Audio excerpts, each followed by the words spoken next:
we're going to be looking at redoing this driveway. I say redoing, I'm going to work backwards from this. They want to be able to park 2 cars here coming in like this. So what I suggested, and they're good with, is a 20 by 20 for parking, starting from the corner of the house, 20 by 20. That's only a 9-foot lane, and it's going to come so it like a single lane all the way, 20 feet past that corner as well.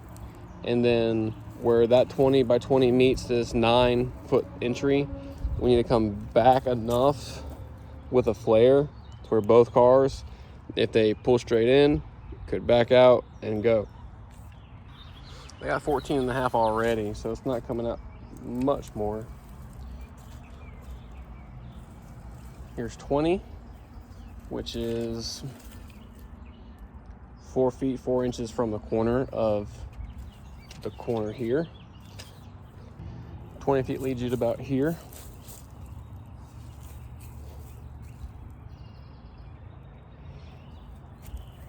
And that'll go out 20 more feet, meet the inside of that 9-foot stretch, and then it'll flare into an additional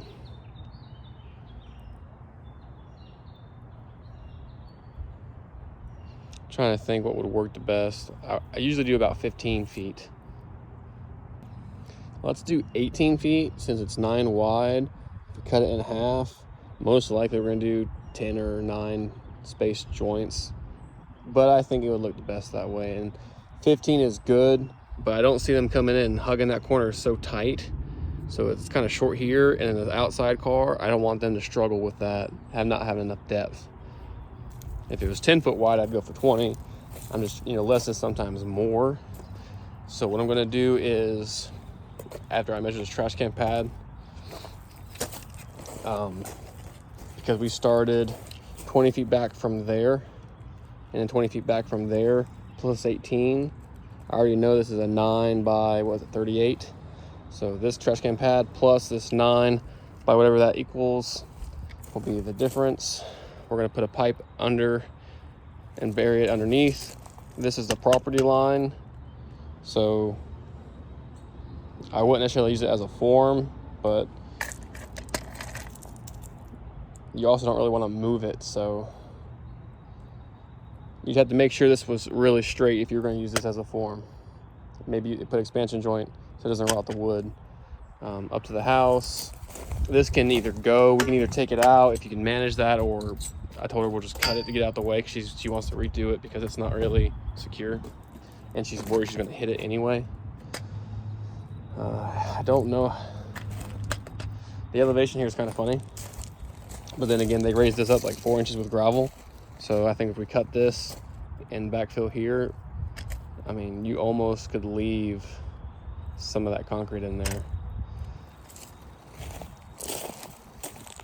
But that's pretty much the height of your concrete, and then it'll flow this way, and that back end may be a little bit high, but any of this dirt you dig out, use it on the outside, and then use the extra gravel for base material. And it looks like they had a fire pit at one point. And this is a 2.5 by 7-11. And now we need our 9-foot stretch over.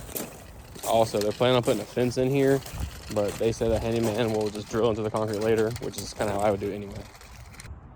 Do that second downspout also. You can see there's a property line. It's 84 feet 9 inches. 84 feet 8 inches. Gonna leave this alone.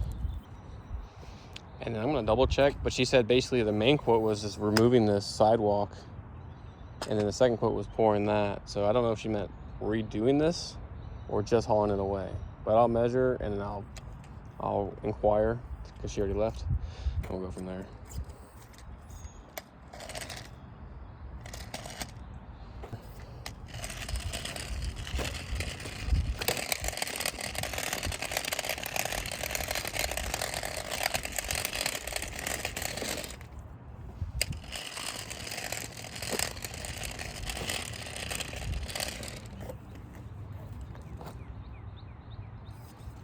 Oh, 61 feet. So that's 3-4. and 61 feet long.